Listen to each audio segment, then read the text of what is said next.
speaker.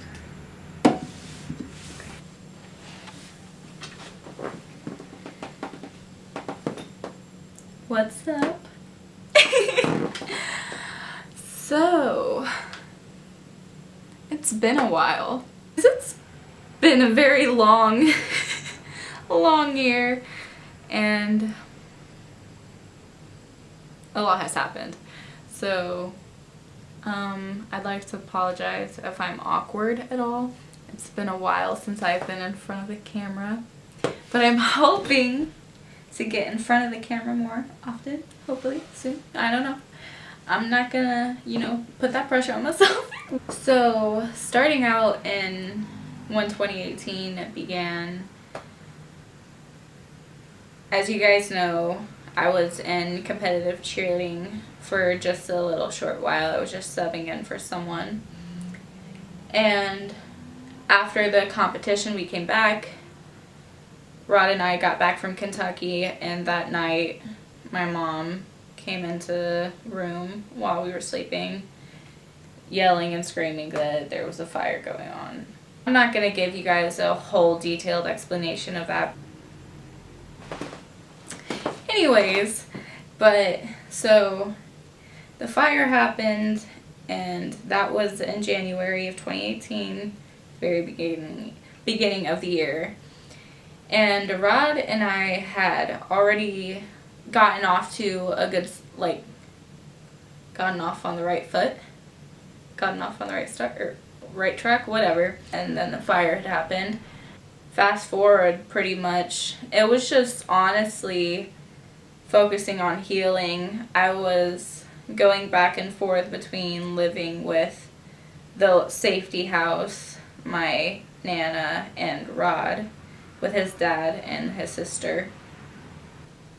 Even though we were focusing so much on healing and making sure that we got through the process of recovering from something that traumatic, it also felt like I kind of put myself in the back seat because I was just so focused on healing. That's all I was thinking about, trying to get through that experience. It was happening to all of us, So there just really wasn't any guidance. Anyway, so fast forward, we get to about spring, and it was spring, summerish, and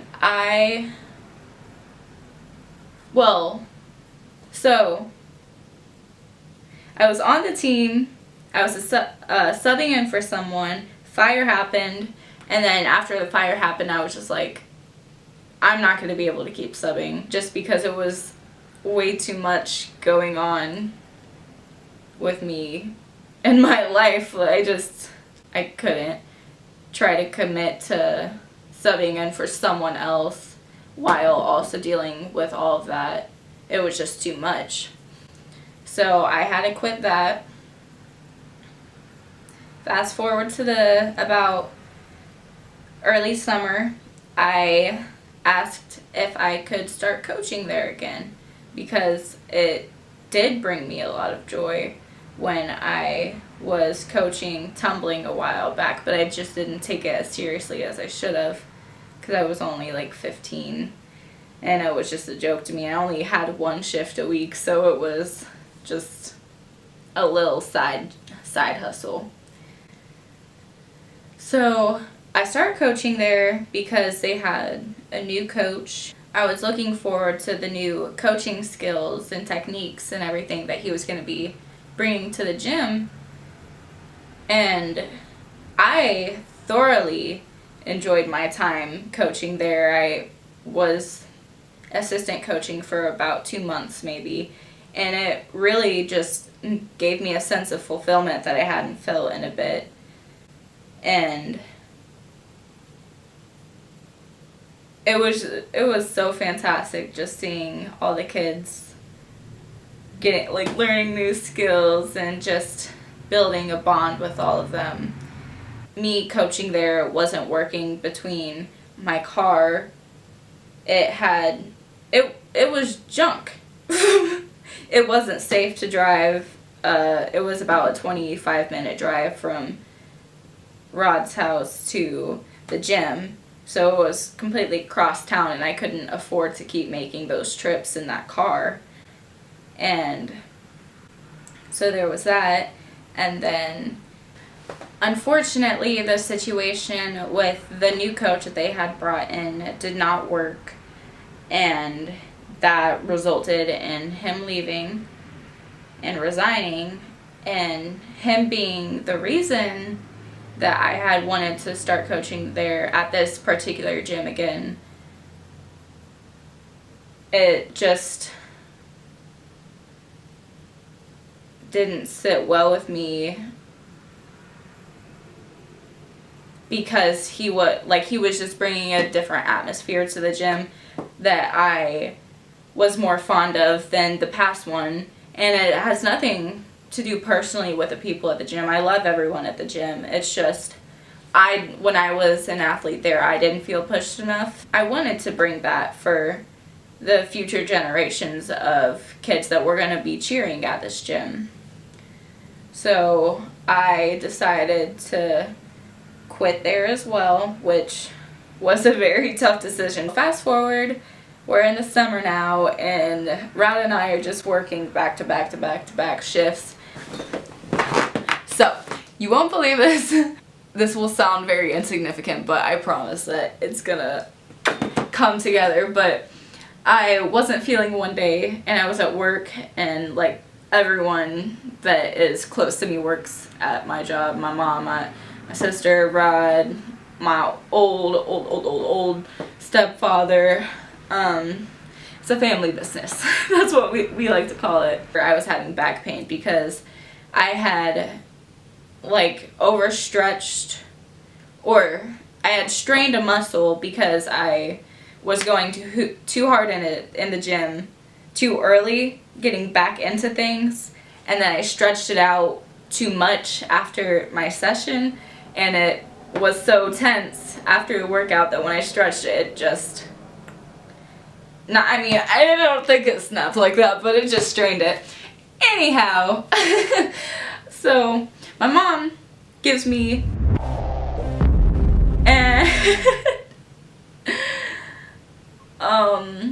I took it later on in the night, because I didn't want to take it at work, because she said that it would make you drowsy and get you high.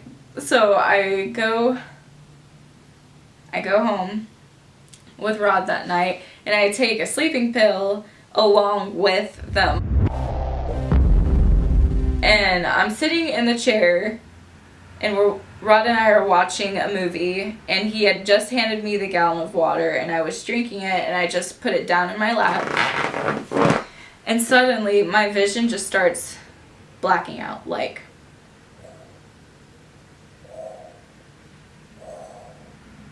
And then I just feel my head fall back, and I guess my hands just went completely lax, and I dropped the water gallon, and Rod caught it before it hit the floor, and my eyes are wide open. That's what Rod said, but all I could see was pitch black. And I guess I started like, and shit. I was having a seizure! I had a seizure! So Rod just kind of put his hands on me, like slightly shaking me and everything. Just he helped me keep my head up and everything to make sure that I didn't hurt myself. It was terrifying. But that weekend I ended up being on bed rest for 3 straight days because of my back, and the seizure had made it worse. So yeah, that was a fun 3 days. But fast forward. After the seizure, Rod and I saved up about $2K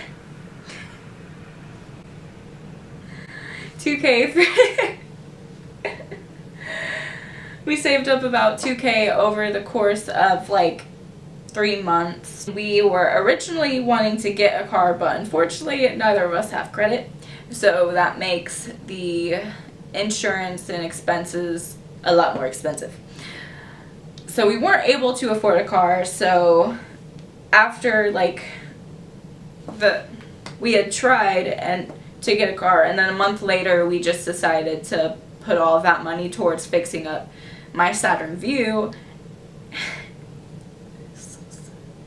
But a little shout out to Vern's Automotive or Auto Care. They fix us up right and smoothly, and this is not sponsored. Now we're here. If I'm being completely transparent with you guys,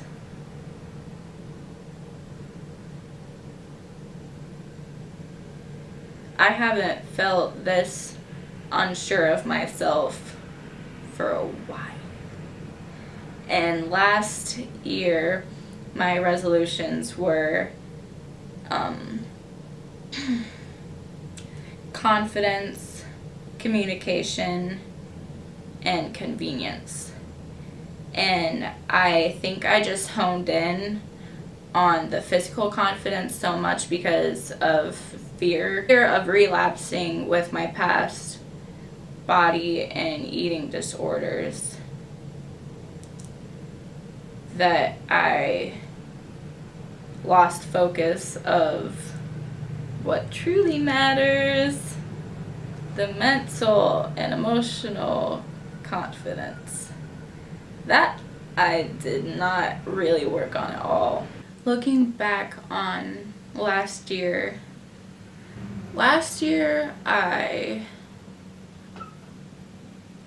I'm gonna be straight up with you guys. I got very depressed during the winter and January after the fire, which is definitely a valid response to that. And sorry if the camera's shaking. My cat is like kissing up on the tripod. Give me a pretty kitty.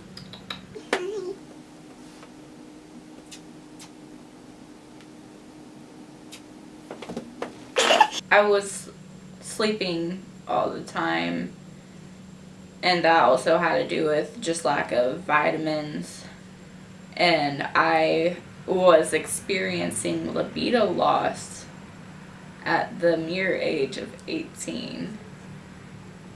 And being an 18-year-old in a committed relationship,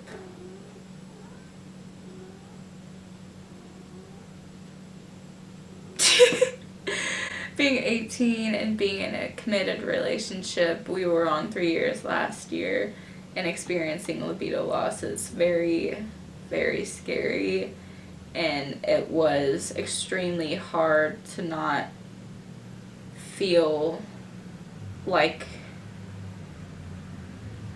just like a bad apple, I guess. Oh,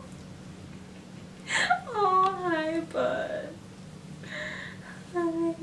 This is Einstein. He's gotten so big.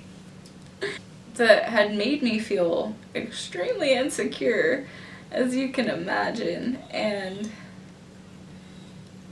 compared to now, I'm in such a better place libido wise that it feels like I'm a completely new person. We had gotten myself actual supplements to help, and I took them for about a course of 3 months, and after that I didn't need them anymore. So if you are experiencing that at a young age, it might be because of multiple reasons. So I'm actually not gonna suggest doing anything because I'm not a doctor, so don't listen to me. I feel like after last winter, my coping mechanisms with my depression and anxiety improved by a lot. And coming into this winter, I felt much more prepared. But I'm not as prepared as I thought I was, because while last year's depression was more from the fire and just not wanting to do anything, loss of motivation. I couldn't get to the gym without having a panic attack.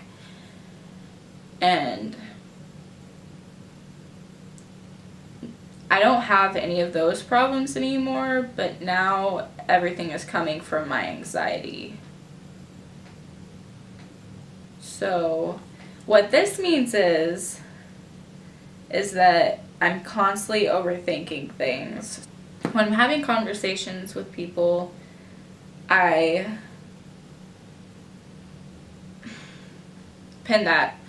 pride myself on being a very good listener. So I have never been one to really talk in conversations anyway, so it felt normal at first. But now it's getting to a point where I am not even listening anymore. I'm listening to my own thoughts while this person is thinking, and my own thoughts are worrying and stressing me out about what I'm going to say next. I'm always anticipating what I'm going to say next, and that's very selfish. That's not good listening, you know. When you're listening to someone, you should be just absorbing all of their words. But my anxiety has gotten so bad that I'm constantly thinking, I just feel the pressure to have a response filled with substance, whether it's coming from comedy or meaning, like it's something that means something, just to say something that's gonna be remembered. You know, I don't even know. So, and I'm constantly overthinking things to where I won't hear a conversation, and now it's just being like, the overthinking is being even more detrimental to me. So when I'm worrying about what I'm gonna say next, I don't even know what I'm supposed to say because I have no idea what they said. But it's just very, very frustrating because I used to consider myself someone who was, I just got an itch on my back. I used to consider myself good at having intellectual conversations and debates about like feminism, politics, activism, just whatever is going on, like current events, whatever. And now I feel like I'm immured in my own brain 24/7. But it's gotten to the point where I can't even really have quality conversations with Rod or co-workers, just people who I talk to every day that should come with ease to me. And I just feel like I'm lacking a voice as a person because I've gotten so caught up in my own anxiety, and I don't know how to get out or how to quiet it. At least it gets to the point where the anxiety is so bad and repetitive that that's the only thing going on in my mind, and it feels like I'm losing my brain cells from all of this anxiety. Like, do I have something that's debilitating me from using my mind right? And it just always comes back to the anxiety, and I became dependent on the validation. I became dependent on the validation that having a good physique gave me. I had felt like I had achieved the one thing that all women want, like it's their goal in life, and that's self-love, and I thought that I achieved it, but I didn't, you know. It was just gilded. It was what I saw on the surface, and I wasn't working on myself, going through everything that happened last year it felt like I couldn't work on myself, and it was just day by day just trying to get through everything. There was one day that I was at the gym and an old friend of mine was having a bad, like just a very body negative day, and I know all about that. I used to get them all the time. And so I saw her and I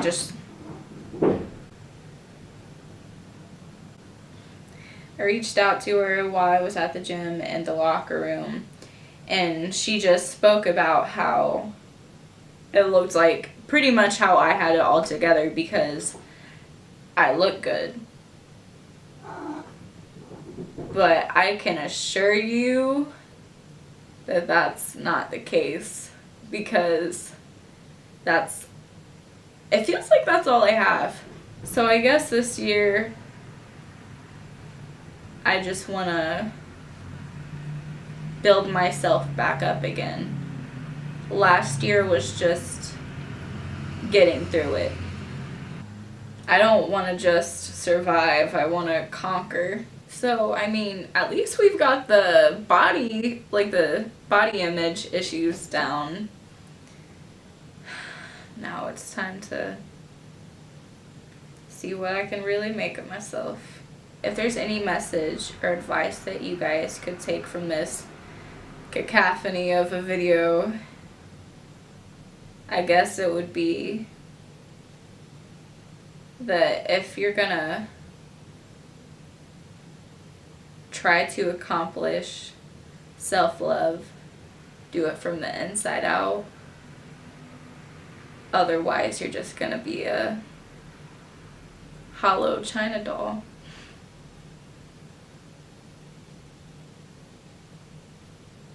Here's to becoming a Russian, one of those Russian dolls for 2019. That's the goal.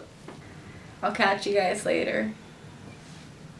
Ta-ta for now. By the way,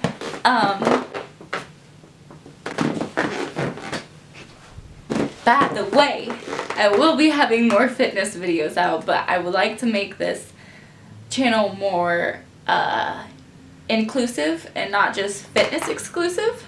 So I will be bringing more mental health, just comedy, and like anything to the channel. I don't want to just be a fitness person. I don't want that to be my label, but that will be my main thing. But I will definitely be creating content for everyone. So I hope you guys like it. If you want to subscribe, you can. If you want to like it, feel free to. I hope you guys have a wonderful start to your 2019. Here's to a new year. Slide to the end call.